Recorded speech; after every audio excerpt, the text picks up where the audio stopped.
तरी ते देवाच्या लक्षात होतं की हिला काय द्यायचं. आणि एके दिवशी अशीच संध्याकाळी देवापुढे दिवा लावत होती आणि मला एकदम रामराम मंडळी, जय खानदेश.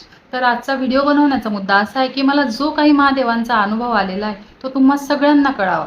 तर गोष्ट आहे 4 वर्षापूर्वीची. तेव्हा माझा मुलगा नर्सरीला होता आणि माझे सासू सासरे चारधाम यात्रेसाठी गेलेले होते.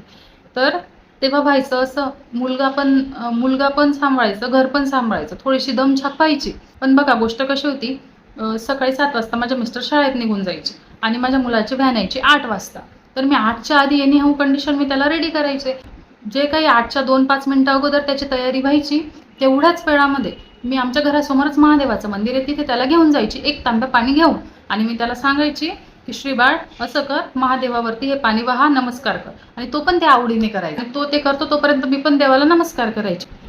पण तेव्हा कोण जाणे माझ्या मनात सतत, म्हणजे जवळपास ते 2-3 महिने सतत माझ्या डोक्यात असाच विषय होता की यार आपण फक्त गृहिणी आहे, मग आपण घर बसल्या काय करतो. म्हणजे बऱ्याच लोकांचा दृष्टिकोन आजही असा आहे की यार घरी तर रिकामीत आहे, असा विषय. म्हणजे आमच्या घरात नाही तसं. तर मी देवाला हीच प्रार्थना करायची, देवा मला घर बसल्या कमवता येईल असं काहीतरी कर, असं काहीतरी दे.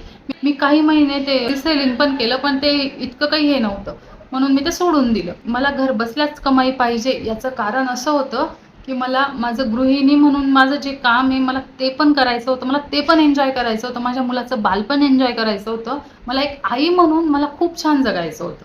असं सगळं होतं. माझी सगळी माझी कारणं होती. तर असे काही महिने गेले आणि माझ्या डोक्यातून तो विषय निघून गेला. घर बसल्या कमाई हे ते सगळं निघून गेलं आणि मी माझ्या संसारात गुंतून गेले. आणि त्यानंतर मी रूम केला आणि मी रूमवर आले. आणि असंच महिन्यांमागून महिने गेले आणि तो माझ्या मते फेब्रुवारी महिना होता आणि मी खानदेशी व्हॅलेंटाईन या विषयाचा व्हिडिओ बनवला.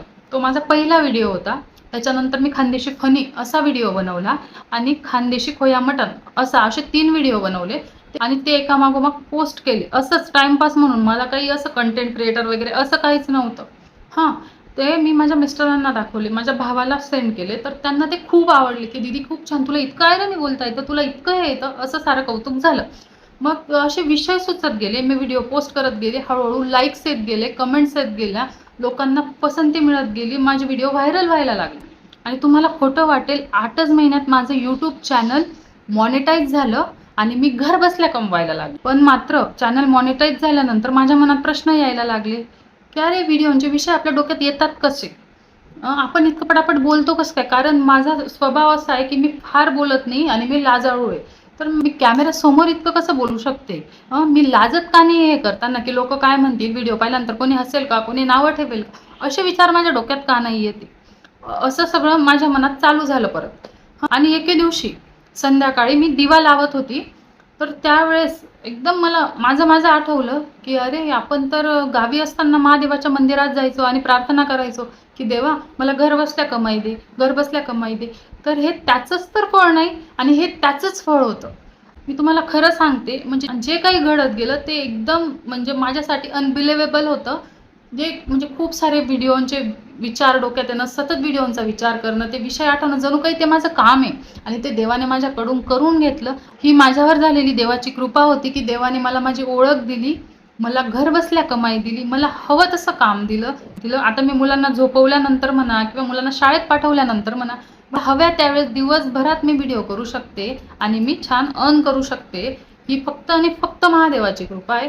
हा अनुभव मला आलेला आहे. आणि देव जेव्हा हे सगळं घडवत असतो तेव्हा आपल्याला काहीच कळत नाही, फक्त आपल्या हातून काहीतरी घडत असतं बस. आणि जेव्हा हे सगळं होऊन जातं, एक स्थैर्य येतं, तेव्हा त्या गोष्टी आपल्याला रिअलाइज व्हायला लागतात, तेव्हा त्या गोष्टी आपल्याला जाणवायला लागतात की अरे ते जरी मी विसरून गेलेली असली तरी ते देवाच्या लक्षात होतं की हिला काय द्यायचं. आणि देवाने खरंच माझ्या मनाप्रमाणे मला दिलं आणि यासाठी मी देवाची नेहमी ऋणी राहीन. हर हर महादेव.